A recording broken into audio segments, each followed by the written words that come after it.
Ghana's construction industry is starting to rebuild after months of disruption caused by the COVID-19 pandemic. The ratings agency Fitch has ranked the sector as the sixth most attractive market in Sub-Saharan Africa. But as CGTN's Nabil Ahmed Rufai now reports, real estate developers in Ghana are concerned about a recent hike in the cost of building materials. Kojo Williams's real estate business took a hit when the COVID-19 pandemic struck last year.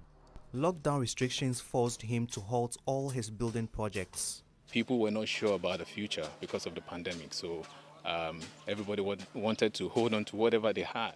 So all agreements and investment, sources and all of that became pending, because people wanted to know what the pandemic would bring and how it was going to pan out.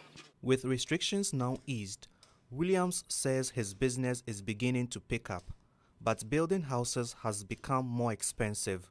The cost of construction materials over the past year or so, the costs have gone up, some going up as high as 40 to 80%.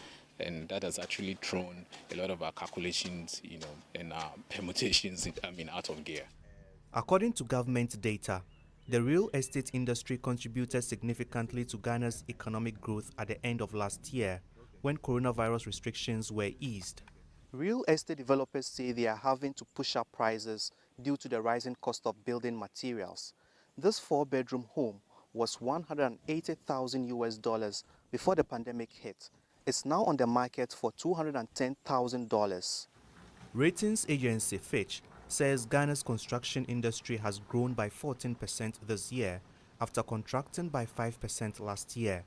The agency links the growth to political stability and an attractive labor market, but some aren't so sure the sector has completely bounced back. A lot of projects are being initiated today. We are not seeing, the project, especially when it comes to housing.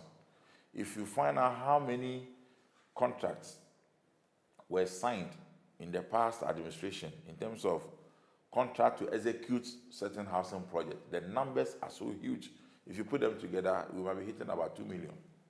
But have you seen, even 100 of it? So sometimes I'm not too sure where they are picking the data from. Developers like Kojo Williams hope Ghana's economic recovery from the pandemic will stay on track so he can find buyers for these brand new homes.